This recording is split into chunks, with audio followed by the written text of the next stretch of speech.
The third day is over. You have 7 more left to work. Tomorrow, the fourth day, is a very important day for you. You will start practicing Vipassana. That means you will start entering the field of Panya, wisdom, insight. Whatever you practiced for these 3 days was a very important prerequisite for your work tomorrow. The actual work starts tomorrow. These 3 days you were preparing yourself to start the actual work of Vipassana meditation.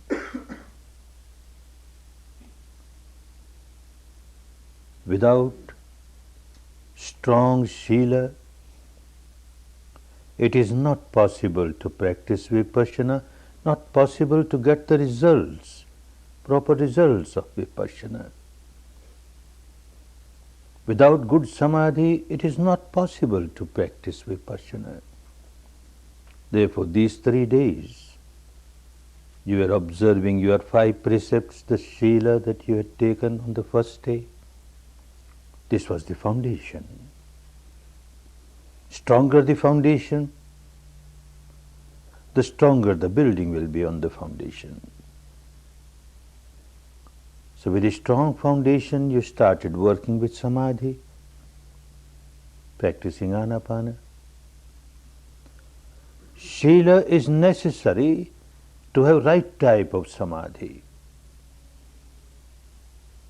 Even 25 centuries back in India, and so also to some extent even today, there were teachers, there are teachers who give no importance to Sila. They say, not necessary, you do whatever you like, whatever you feel pleasant to you. Carry on. But still you can meditate and get all the pleasant experiences of meditation. The aim is to get some pleasant experience of meditation. But Vipassana is not for that. Vipassana is to get the mind purified at the deepest level, at the root level, for which not ordinary Samadhi but Samma Samadhi is necessary, the right type of Samadhi.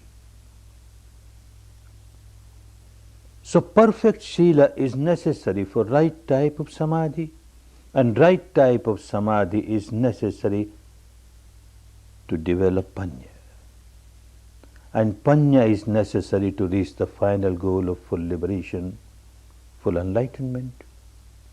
Sila for Samadhi, Samadhi for Panya, Panya for Vimutti, that is liberation. This is just when you start the work, but as you proceed, you find all 3 of them, Sila, Samadhi, Panya, they start helping each other. It's like a tripod with 3 legs. Even if one is weak, it can't stand. All 3 must be strong. Sila will help, Samadhi will help Panya. Samadhi will help, Sila will help Panya. Panya will help, Sila will help Samadhi. All 3 are interlinked and they start helping each other. If one is perfect in Sila, good. It gives its own benefits, good results. But merely having perfection in Sila alone cannot take one to the final goal of full liberation. One is perfect in Sila and has very deep experience of Samadhi, yet this also cannot take to the goal of full liberation. Panya is necessary. This person who became fully enlightened, Siddhartha Gautama.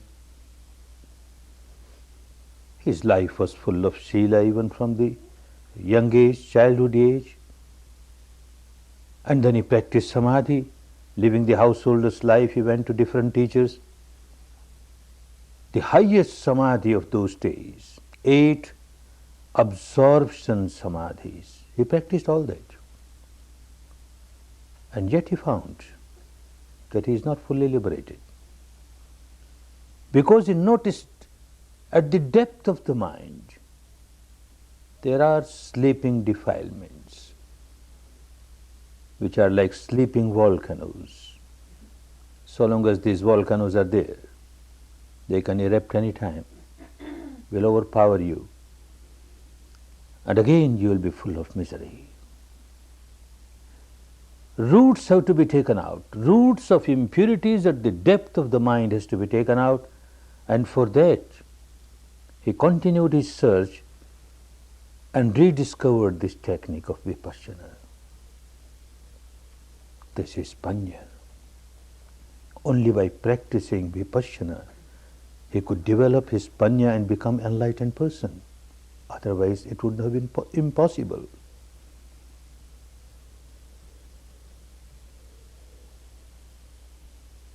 Vipassana was lost to the country. Talk was there. Panya was lost to the country in its perfection. He rediscovered that. 3 parts of Dhamma, the Eightfold Noble Path in Sila, which was there. 3 parts of Samadhi, the Eightfold Path, were there. Now another 2 parts which come under Panya, that is Samma Sankappo, Samma Ditti, Samma Sankappo, right type of thoughts. When someone comes to a course like this, initially, at the surface level of the mind, there are certain impurities which keeps one very agitated. Some impact on the mind of some incident. And then one starts observing the respiration, the thoughts become very predominant, and many a times the thoughts are full of defilements. In some cases there might be anger, in some cases hatred, in some cases lot of sadness, depression, in some cases maybe passion. These thoughts keep on overpowering, and you try your best to come back to respiration. Thoughts keep on overpowering, you come to respiration. 1 day, 2 days, 3 days, you find not that all the thoughts have gone away, but the pattern of the thought has changed now. It is not as violent as it was before. Thoughts are still there, but now thoughts are mostly pertaining to Dhamma, pertaining to the path. One starts understanding what the path is, how I should meditate, what is the proper way of meditation, what are the difficulties, all that keep coming in the mind. Not the thoughts of harming somebody. This is Samma Sankappa. Still it is not the right type of Panya which made him fully enlightened. Good thoughts were there in the teaching of all the teachers of India before him, contemporary to him, and after him. Have good thoughts. They are necessary. Then you can see things properly. And that is Samma Ditti, a right understanding, a right view. You can see things properly as they are. Like the sun is covered with very dark clouds, black thick clouds, and you don't see the light, it's all darkness. Some layers of these clouds go away. Clouds are still there, but they are not so thick, not so dark, they are thin. Light, you start seeing light, although All have not gone away. That is necessary. This type of samma sankappa thoughts are still there. You have not reached the stage where the mind has become free from thinking, free from thought. It is there. But it is not that disturbance which won't allow you to take the next step. And the next step is samma ditthi, the right understanding, understanding of the reality as it is. And this is the real panya. Well, there are 3 stages of panya, wisdom. Progressively, one moves towards the panya which will liberate. 3 types of panya in the language of those days. It was called Suttamaya panya, the next Chintamaya panya, and the third Bhavanamaya panya. Suttamaya panya.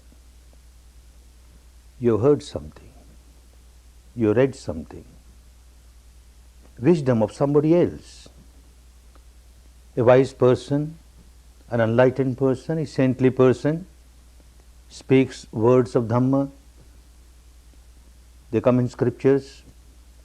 You listen directly from this person, or you read scriptures and you accept it. You accept it most of the time because you have got great faith and devotion in this person, or you have got great faith and devotion in the scripture, particular scripture, and you accept it. Good. Very helpful. Those who have never heard anything about Dhamma, those who have never heard anything about the truth, may remain confused the whole life.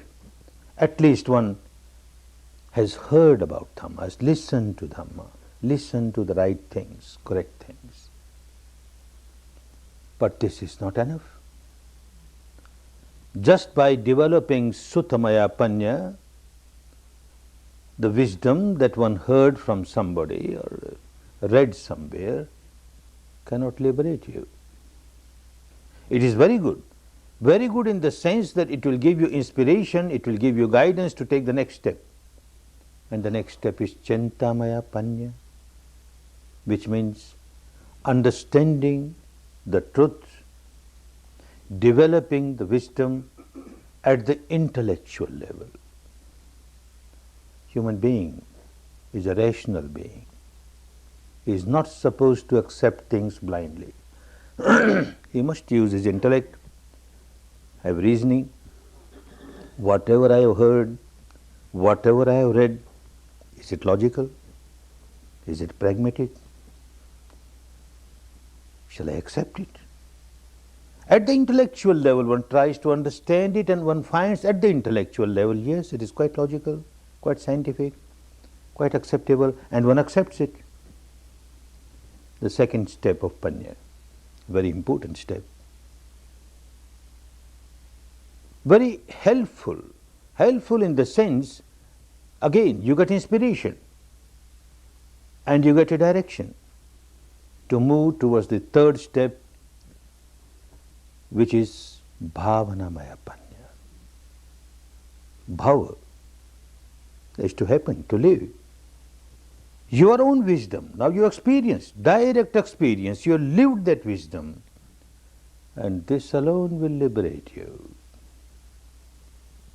The first 2 will be helpful to you, but they cannot liberate. The first 2 were there in India at that time. The discovery of Buddha was this third, experience it. There were all the talks there. There were teachers who will say, keep yourself away from craving, keep yourself away from aversion, all these sense objects, illusionary, delusionary, and you keep on getting attached to them. You generate misery for yourself. Come out of this attachment, become detached, and you come out of misery. All those teachings were there. But how to come out? Unless one has developed Bhavanamaya panya, the wisdom, with direct experience, this starts helping one to come out of the misery. First and the second can be very helpful, can be very harmful also. Many a times they become very harmful. Like Sutmaya Panya, someone is born in a particular family, brought up in a particular society, having faith in a particular tradition, particular scripture, belief. From the young age one gets the mind conditioned with all those acceptances, all those philosophies, beliefs, dogmas, and one starts feeling that this is perfectly all right. All other traditions are useless. They are not correct. My tradition, this is the best, and I accept it.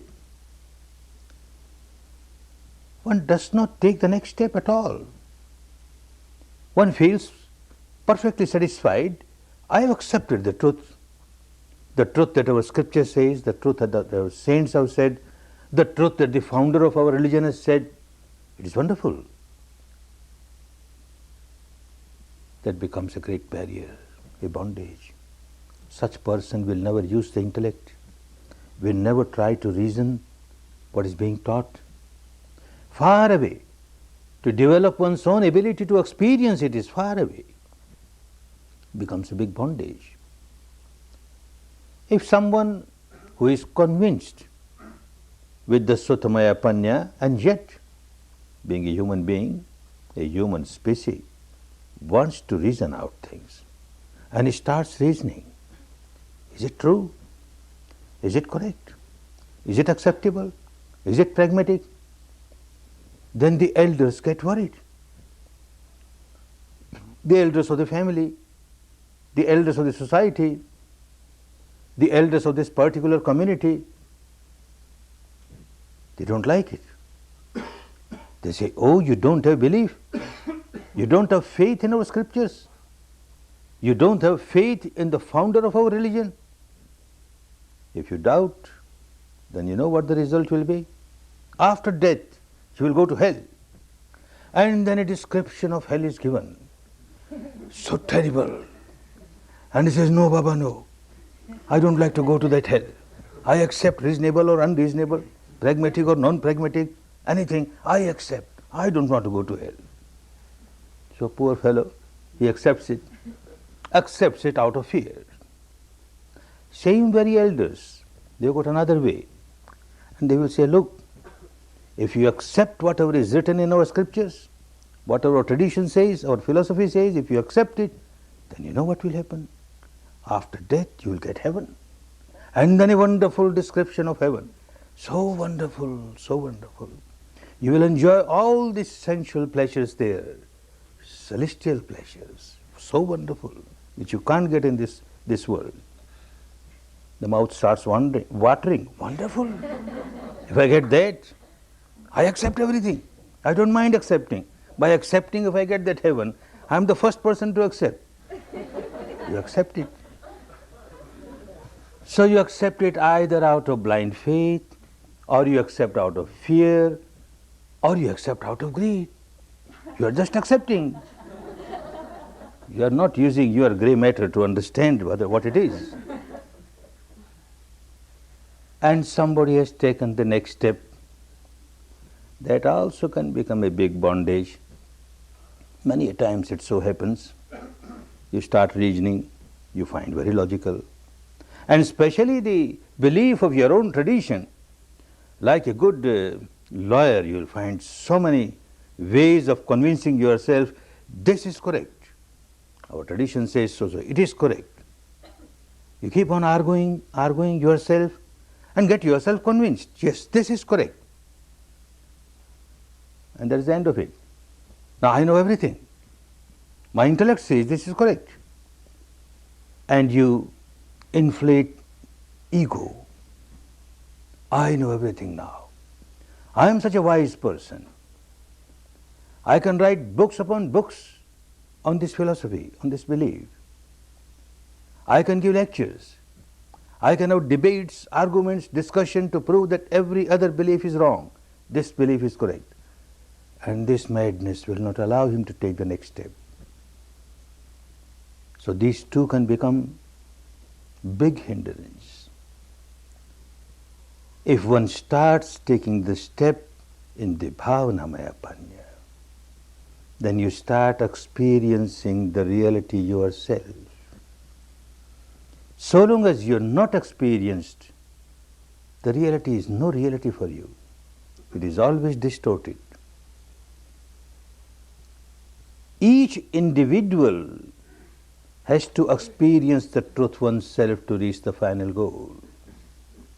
This person, Siddhartha Gautama, he realized the truth within himself, developed his Bhavanamaya Panya, and became an enlightened person, became a liberated person. This Panya that is developed within himself could liberate only one person, not two. And that one person was Gautama, Siddhartha Gautama, none else. None else can liberate it because of his wisdom. Others can get guidance, others can get inspiration, that's all right. But each individual has to develop one's own wisdom to reach the final goal of full liberation. One's own wisdom, Bhavanamaya Panya, the wisdom that you lived, you experienced. This alone can break the bondages of ignorance, of craving, of aversion, of negativity. This alone can eradicate all the miseries. This gives fruit, not the first, not the second. An example, someone very hungry has gone to a restaurant, got his seat, menu is placed before him, he goes through that menu. Ah, wonderful. The food prepared today is very delicious. His mouth starts watering. Wonderful. One incident. Now he orders for the food. It will take some time before it's served. And he looks around, people who had come earlier, they are already served food and they are taking their food and they are enjoying it. Certainly, the food is very delicious today. Look, everybody is enjoying. Again the mouth starts watering. Second incident. Third incident, the food is served to this person and he starts enjoying it. The first was Sutmaya Panya, that menu card only he had read. He had not tasted it. The second Chintamaya Panya, his intellect sees, because he has seen people when they enjoy something, their facial expressions are of this type, and look, these people are enjoying because their facial expressions say that they are enjoying it. Certainly, it must be very delicious. He has not tasted himself. Only the third time when it was given to him, he started eating it, tasting it, then yes, he started really enjoying it. This is Bhavanamaya Panya. The first and the second cannot make you taste the reality. Another example, someone is sick, goes to a doctor, doctor examines and then writes medicine, a prescription on a paper. Very happy, comes back home, has great faith in the doctor, nothing wrong, one must have faith in one's doctor, physician. But how when this faith becomes blind faith, devotion becomes blind devotion? In his house, on the altar, he places a statue of the doctor, picture of the doctor, and offers sweet and fruits and flowers and incense, and then makes 108 rounds around it and bows down 3 times. What does that help? Takes out that piece of paper and keeps on reciting. 1 pill in the morning, 1 pill in the afternoon, 1 pill in the evening, 1 pill in the morning, 1 pill in the afternoon. What does one get? Madness. This is what happens when the faith becomes blind faith, the devotion becomes blind devotion. All right, second incident. After all, a human being, a rational being, so he runs to the doctor. Why you gave me this piece of paper? And what is this? How will it help me? The doctor is an intelligent fellow. He says, well, look, this is your disease and this is the cause of the disease. If you take this medicine this cause will get eradicated. When the cause gets eradicated, your sickness gets eradicated. Ah, wonderful. Now I understand. My doctor is so wonderful. His medicine is so wonderful. And what he does now? Coming back home, he starts fighting with all the neighbors. Useless, your doctors are all useless. My doctor is wonderful. The medicine suggested by your doctors is useless. The medicine suggested by my doctor is wonderful. Keeps on fighting, doesn't take medicine. Keeps on fighting. Oh, this is what happens. Every wise person, a saintly person, an enlightened person, when he finds people miserable, suffering, then he gives this prescription of Dhamma. You practice Sila, you practice Samadhi, you practice Panya, you will come out of your misery. Nobody tries to practice. They start different sects, beliefs, dogmas, rites, rituals, and get involved in that, and nobody practices. No benefit. And the third Panya, Bhavanamaya Panya, is to apply Dhamma in life by direct experience. It is only this which gives the benefit. Your own direct experience.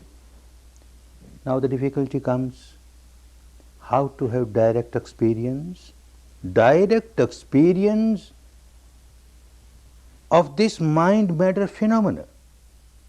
How a constant interaction is going on, and because of that, how the negativity gets originated and then it starts multiplying, starts overpowering you, and how with the understanding of that you can stop the arising of this negativity. Even if it has arisen, you won't allow it to multiply and overpower you. All that has to be experienced, and that is all that is happening at the depth of the mind.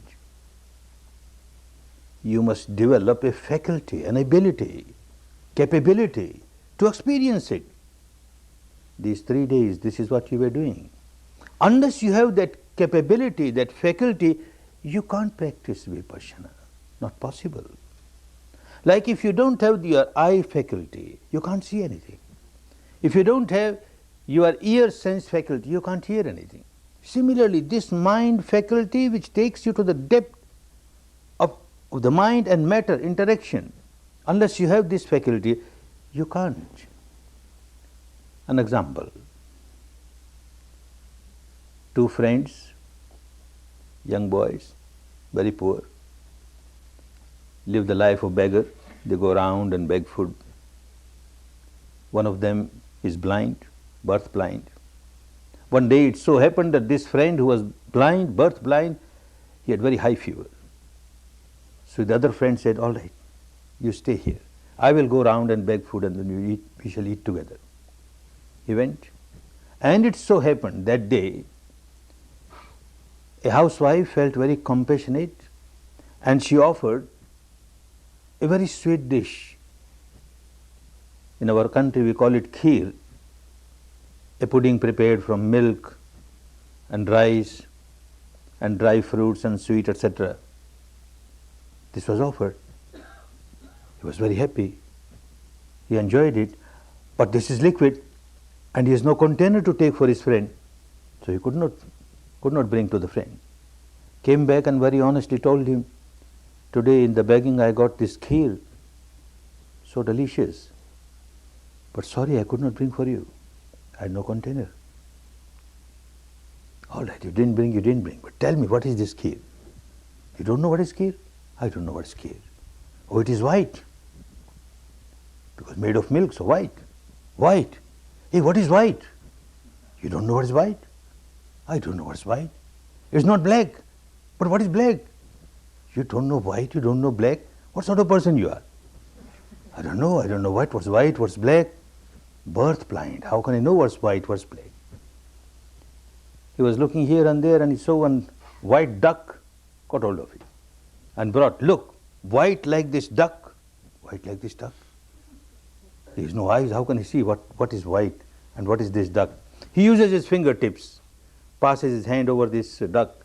Ah, now I understand what is white. White is very soft, very soft. Hey, what's soft? What softness has got to do with white? You said it is like this duck, and I touched it, it is so soft, and now you say white is not soft. How can I understand what is white? Oh, you mad fellow. I told you white is like this duck, and you can't understand it. All right, let me examine again. And he examines again. From the beak he starts up to the end of the plume, the whole body. Ah, now I understand. It is crooked. Why it is crooked? So for all those people who talk of high philosophies, but have never experienced anything because they don't have the faculty to experience it, for them the truth is always crooked. The whole life the truth will remain crooked. They can't understand. This faculty to experience the truth is very important, and this is what you started doing. If you are just working with your Shila and don't take the next step of Samadhi, you would not have got this faculty. You started with Samadhi, and if you had worked with the Samadhi with some object of imagination, verbalization, visualization, again you would not have got this faculty, because you worked with the reality pertaining to your own mind matter phenomena. And you started working on this area with the breath, which is truth, and you are experiencing it. Then the touch of the breath, you are experiencing it. And now the third day you started feeling sensations, the biochemical reactions here. This is how you are going to the deeper levels of your own mind. The deepest level of the mind, what is called the unconscious mind, is actually not unconscious. This is all the time conscious, day and night, but conscious of the sensations on the body that you started experiencing here. Such sensations are there throughout the body. Throughout the body something or the other is happening, some change is taking place, a change with the manifestation of this sensation or a change with the manifestation of that sensation, but some change is going on. And that can be experienced only by whatever you did for these 3 days. A beginning is made. Tomorrow you will explore the entire field and you will find everywhere some sensation or the other. This is how you are moving from the surface level of your mind to the depth of the mind, where deep-rooted complexes from the past are all accumulated there, where lies the behavior pattern of your mind, the deepest level of your mind. And the behavior pattern of this mind is to react. Whenever it feels any pleasant sensation on the body, it reacts with craving, with clinging. Whenever it experiences any unpleasant sensation on the body, it reacts with aversion, with hatred. You are moving towards that. At the intellectual level, it is very easy. It is very easy to understand that there is a change taking place everywhere. And everything is so impermanent. Anyone who takes birth dies. Anything that is manufactured later or sooner or later gets destroyed. Everything is impermanent. But that is an intellectual understanding. Experience of it can be only within the framework of your body. The law of nature is law of nature everywhere, inside, outside. But the law of nature that you see outside can be acceptable, can be understood at the intellectual level. But the reality, the law that you experience within the framework of the body can be experienced. And this experience is called bhavanamaya panya. You are living there. You have direct experience. Otherwise, it does not help.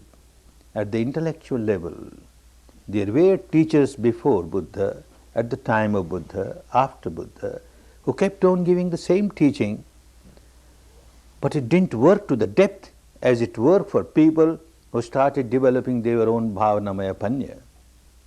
Like something very traumatic happens in the life. A very near or dear one has passed away. And you take his dead body to the funeral pyre and burn it, or to the graveyard and put it in the grave. While that is going on, one develops so much of wisdom. After all, everything is so impermanent. One who takes birth dies. Nobody is free from death. I will also die one day. People will bring my body, put in this grave, or burn on this funeral pyre. Then what is the use of all this craving, clinging? fighting with people, accumulating this or that. Ultimately, everything will be left here and my body will be burned. Big wisdom. But how long? As soon as one takes one step out of that graveyard, again the same I, mine. All madness is there. Makes no difference. It was only intellectual understanding. Or people come to such Dhamma talks, such discourses. Wonderful. Now I understand why this attachment is so bad. It gives so much of misery. The more you are attached, the more miserable you are bound to be. Misery, misery. This I is a big misery. Mine is a big misery, big misery. At the end of the discourse, when you go out of the hall, hey, where are my shoes? Who has taken away? My slippers I purchased only today. New ones, what happened? Start crying, mine. Makes no difference. It's all intellectual. Doesn't have. One has to experience. And it is so difficult to experience, so easy to understand at the intellectual level, so easy to accept it at the devotional level, so difficult to experience, because unless you have that faculty to experience, you can't. There is so much of illusion, so much of delusion. At the apparent level, something appears to be so, seems to be so, actual level is totally different. Like night time, you go to bed, you lit a lamp or a candle, you go to sleep, next day morning you get up and you see the candle, the light of the candle, the light of the lamp, and you are under the impression the same candle, the same light. Where the same candle, where the same light? Every moment a flame arises and passes away, another takes its place and passes away, another takes its place and passes away. There is no interval. Continuously. And that gives the impression, the same flame, the same light, the same flame, the same light. A big illusion. This electric bulb, I pointed towards it twice. One remains under the impression, the same light, the same light. Where the same light? If it was the same light, then why at the end of the month this electric company sends me a bill? You consume so many units, so many dollars, what for? My light I purchased in the market, my switch, and you on it, I get my light. Who are you? What for you want money? He is quite correct. He is generating their electricity. It comes through the wires, gets consumed, new takes its place with such great rapidity. The old one passes away, the new takes its place, the old one passes away with such great rapidity, it gives the impression the same, the same. Another example, you cross the river. Morning you cross the river, went to the other bank of the river, whole day you worked there, and then again you took the boat and came on this side of the river. You are under the impression, I have crossed the same river. Where the same river?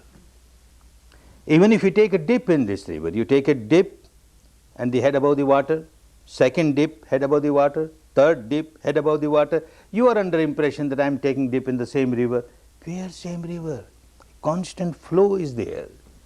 The dip that you had in the river is gone. Not a single drop remains, all have gone. Second dip in a second river altogether. Third dip in a third river altogether. The morning you crossed this river by your boat, by evening it was a totally new river. And yet the impression remains the same river, the same light. How to come out of this? Certain things which are within the capacity of your sense organs, like you have got eyes and you can see things, there is a limitation for that. The flame of the lamp arising, passing, if you see very carefully, you can notice, yes, arising, passing.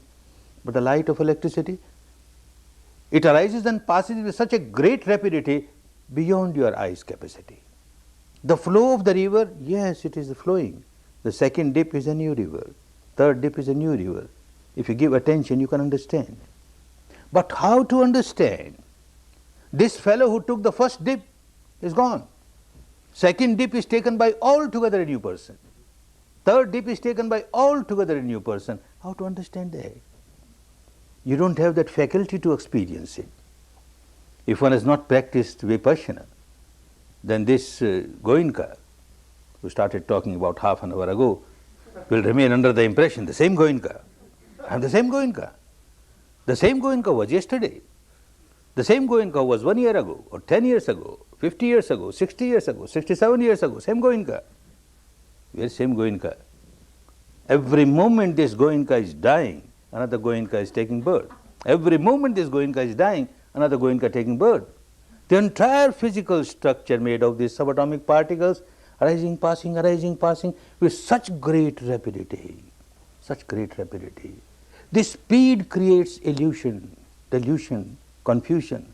One cannot understand the reality. Even if one accepts the reality at the intellectual level, because the scientists have said so, the entire material world, there is no solidity, it's only wavelets, wavelets, wavelets. The modern scientist says so. Well, an enlightened person like a Buddha has said so. There is no solidity anywhere, just wavelets, entire universe, mind and matter, nothing but wavelets, vibration, vibration. Because you have got faith in them and you accept, that doesn't help.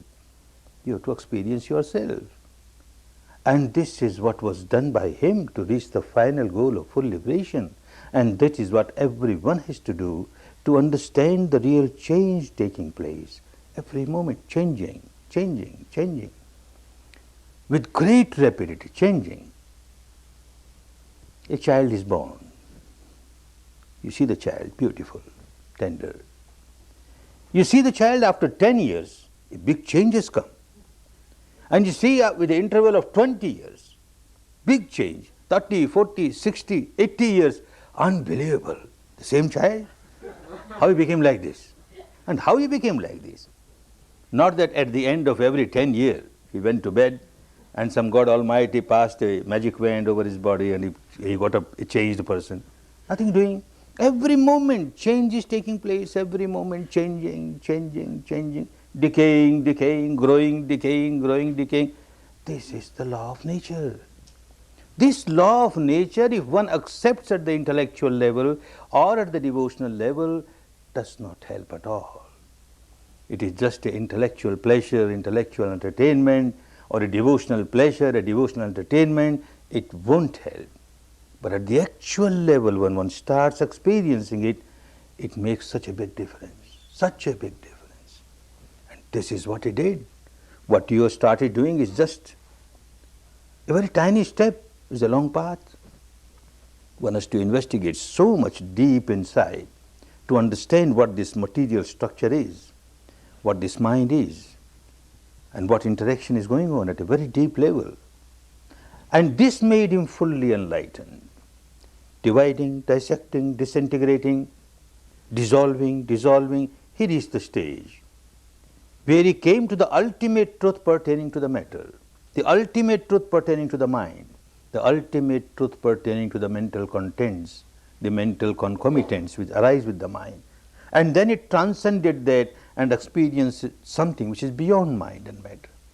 For the matter, dividing, dissecting, he came to the tiniest subatomic particle of which the entire body is made, the tiniest, to which he gave a name, Kalapa. Kalapa means a unit, a material unit, tiniest material unit which cannot be further separated. He called it Atta Kalapa. Atta means 8. 8 things joined together make this unit, and these 8 things cannot be separated. They are always together.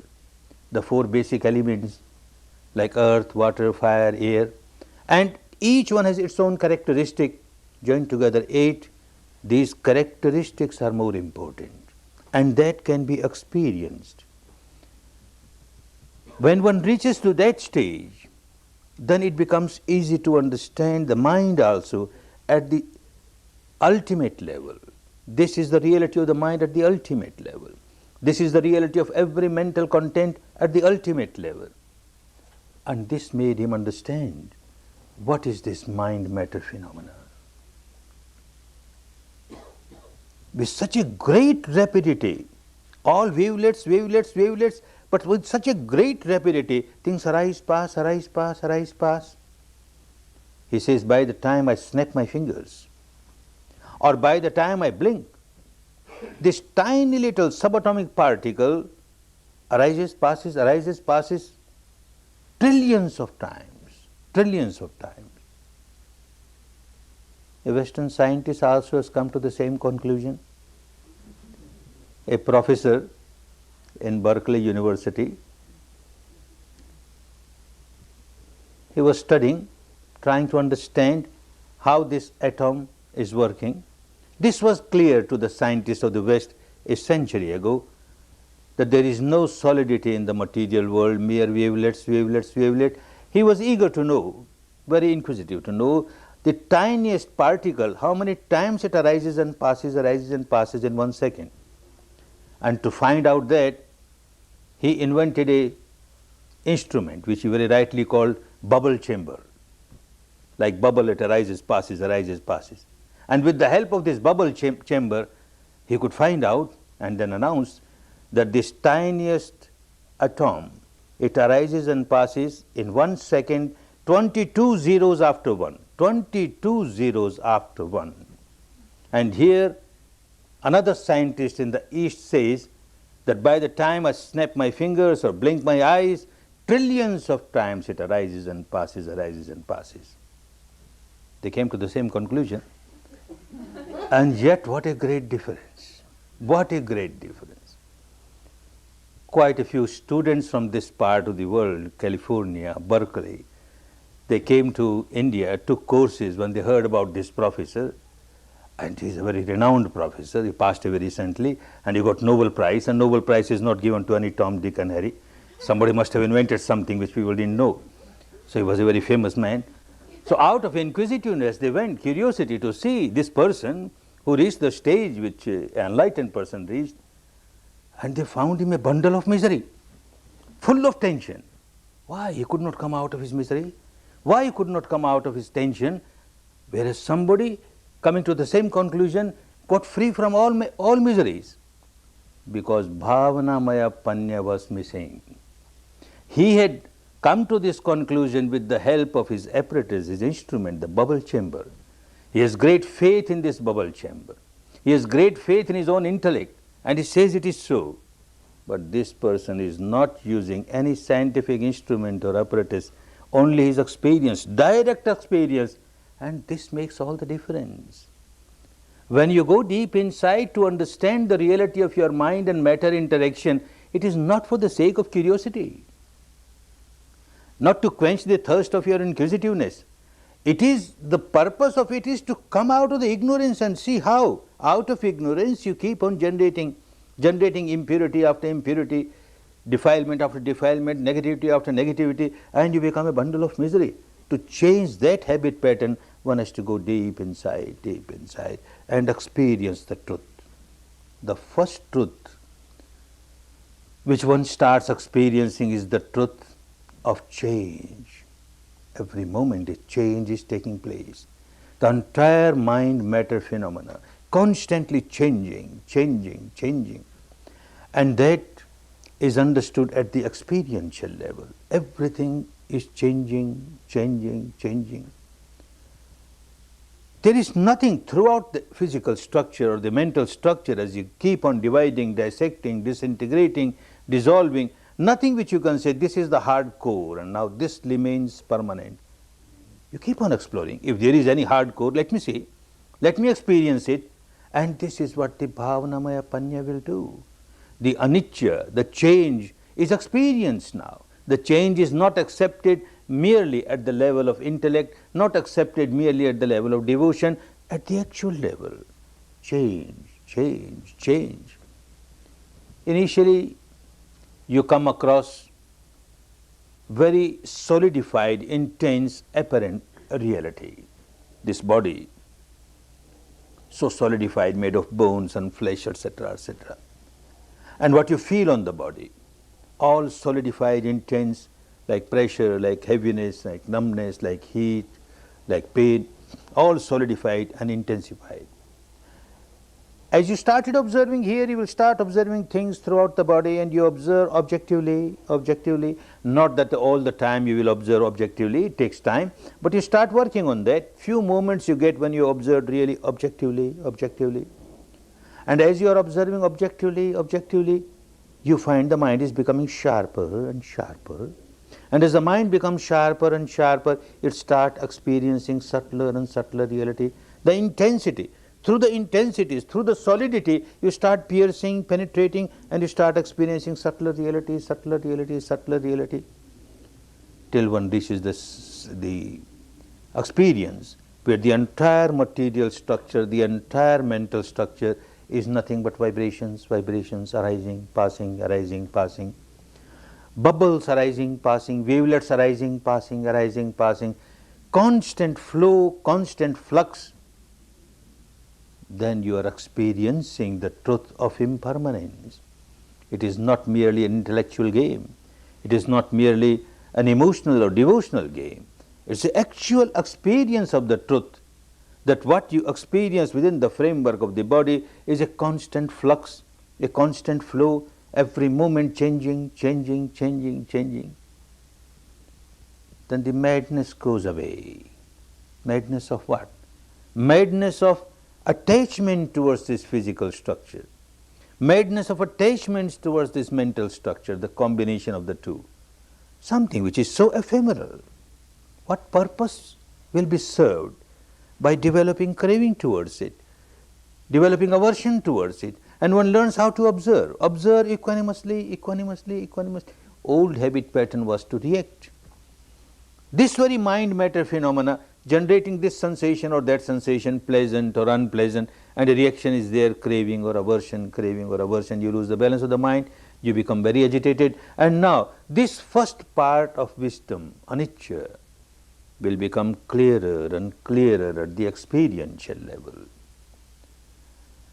As one develops this part of the wisdom, anicca, anicca, anicca, everything changing, changing, changing, another part of wisdom will raise its head. Dukkha, oh misery. Initially when you start practicing, observing the reality about yourself, coming across very solidified, intensified realities, the sensations which are very painful, heavy, numbness, pressure, tension, etc., obviously it is misery. So miserable. You don't like it, you want to get rid of it, and it is there. But you are trained to observe. However misery it is, you just observe. However unpleasant it is, just observe, just observe. And people reach the stage, sometimes on the 7th day or 8th day or 9th day or 10th day, or maybe in 2 courses or 3 courses, they reach a stage where all the solidity gets dissolved and there is a very free flow of subtle vibrations throughout the body, energy flowing throughout the body, and it looks so pleasant, so pleasant. Ah, wonderful. This is bliss. This is ecstasy. I was looking for it. Now I got my goal. And you develop so much of attachment to it. Ah, I got it. I got it. Without understanding this is equally impermanent, changing, changing. Morning you had a wonderful experience of a flow of energy throughout the body. And afternoon it changed. And you again have pains and heaviness and numbness. And you come to your teacher or your assistant teacher and say, oh, wonderful, morning meditation was so wonderful, and now it is so bad. You become so miserable because you developed attachment to something which was so impermanent. Then it becomes so clear that not only unpleasant sensations are misery, the pleasant sensations are also misery, because there is a tendency of your developing attachment to it.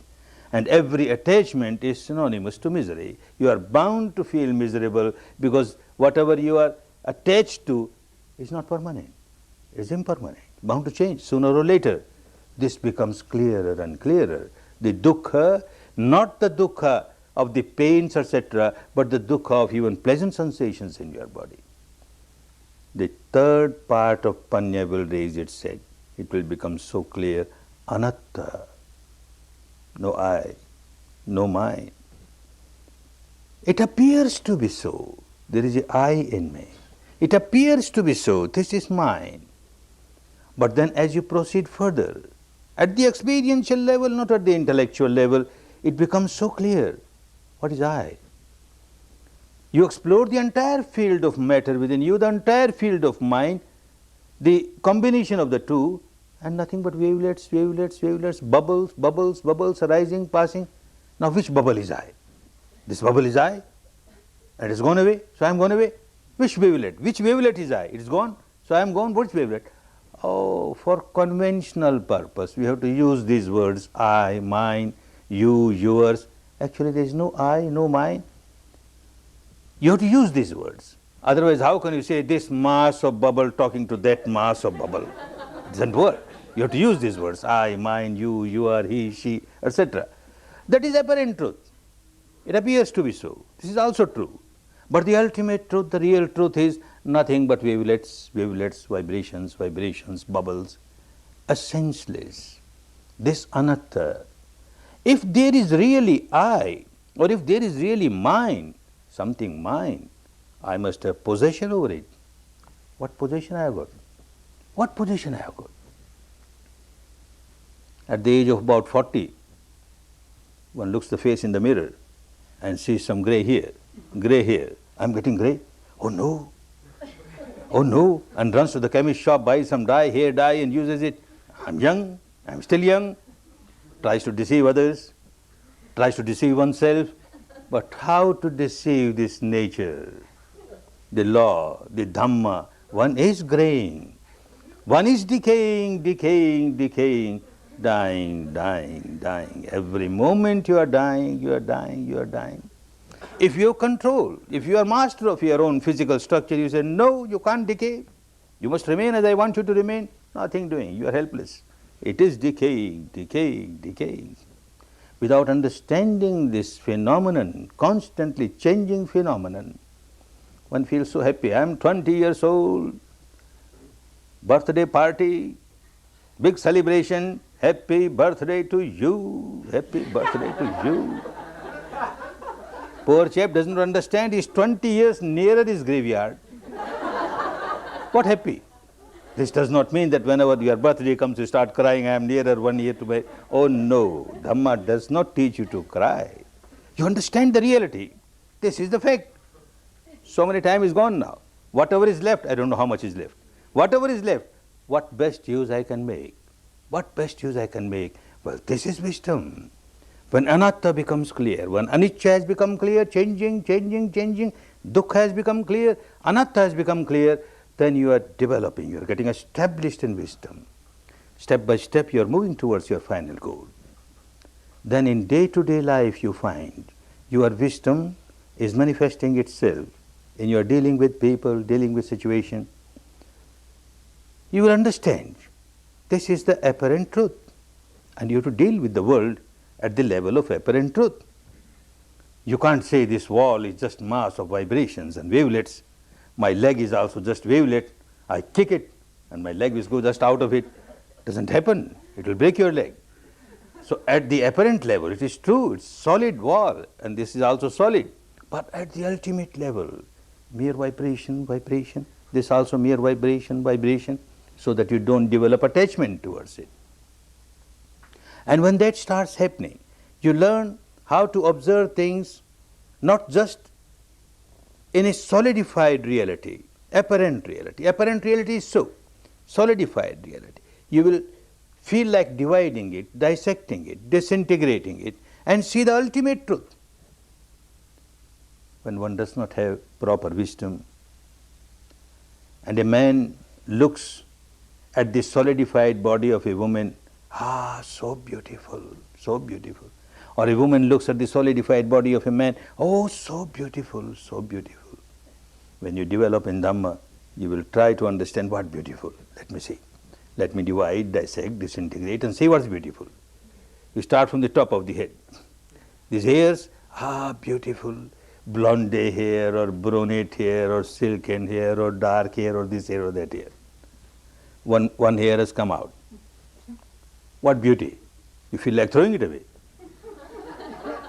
Poor girl, as she was preparing breakfast, a part of this grass fell in the breakfast. And he offered to the hubby. And the hubby found out, hair, oh, dirty hair, you spoiled my breakfast. What dirty hair? Whole evening, whole night you are praising beautiful hair, beautiful hair. Now it has come with your food. Eat it. Why shout? It was beautiful only when it was integrated. When it remained integrated, it was beautiful. The moment got disintegrated, you know, no beauty. What else beautiful? Move further. You come to the teeth. Ah, wonderful, so beautiful. Rows of pearls, pearls. One tooth has come out, broken. A pearl has come out, a valuable pearl. Keep it in the safe, in the treasury. Throw it away, a piece of bone. It's a piece of bone the moment it gets disintegrated. When it is integrated, it is a pearl, valuable pearl, a row of pearl. And what else as you move further? Oh, these nails, so beautiful nails. And so well nail polished. To suit the color of the skin or to suit the color of the gown or the sari, so beautiful, so beautiful. And the same story, poor girl, she was clipping her nails and some part of these nails fell in the food. And the husband, so nails, dirty nails. What dirty nails? Beautiful nails, beautiful nail polished, and your food is so beautiful, joined together, doubly beautiful. Eat it. What beautiful? What is beautiful? A student comes to me and says, in the West, you know what we say is beautiful. Tell me what is beautiful. Please don't talk about these things. In the West, we say beauty is 1/16th of an inch deep. This skin looks so glossy, so smooth. This is beauty. Is it? Take a razor, peel little bit of it, and see what beautiful. You feel like throwing it away, you can't keep it. What beautiful? Is there anything beautiful inside? If there was anything beautiful, it should come out through this hole or that hole. From which hole, what beauty comes out? What beauty comes out? The nature is really very kind to us. Otherwise, if whatever is inside, it was outside, and whatever is outside, it was inside, what would have been our condition? Fighting with the crows, the eagles, the vultures, the dogs, life would have been horrible. What is beautiful? This does not mean that Dhamma will teach you that you start hating people. Oh, you not beautiful, you are ugly, you are mass of bubble. I am also mass of bubble.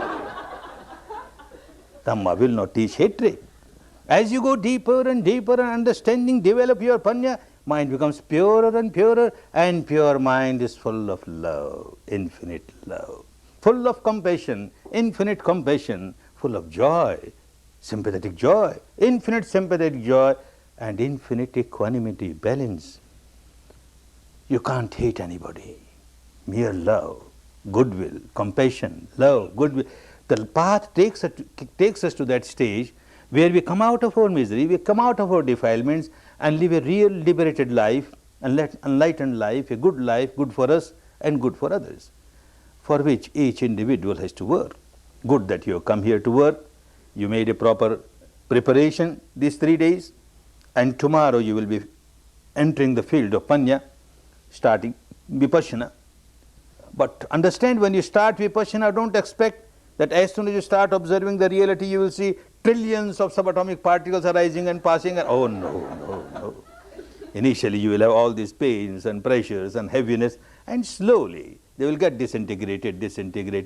You will feel a flow of energy, but don't expect anything. Let it happen as it happens, from moment to moment, from moment to moment. Just accept the reality from moment to moment, from moment to moment, and leave it to nature, leave it to Dhamma. You just accept whatever crops up at this moment within the framework of your body, free from all imaginations, free from all verbalization, free from all visualizations, the reality as it is pertaining to your mind matter phenomena. And certainly this technique will help you and take you to the final goal. Make best use of the time, the wonderful time. You are given 10 days of your life. You must get best result of these 10 days, and you will get best results. Work diligently, work ardently, work patiently and persistently, and come out of all your bondages, all your miseries, to enjoy real peace, real harmony, real happiness, real happiness. Bhavatu sarva mangal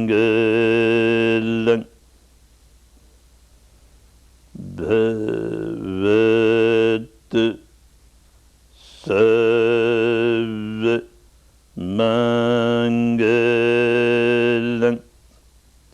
Bhavatu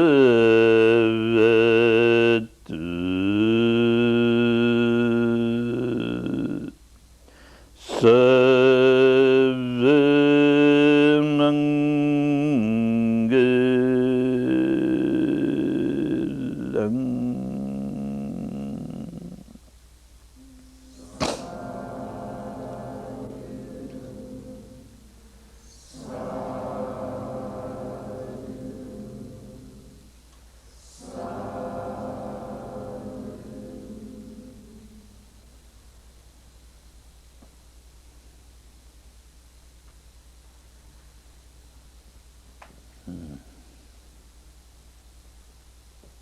Take rest for about 5 minutes and then you work again, start working again, take rest for about 5 minutes.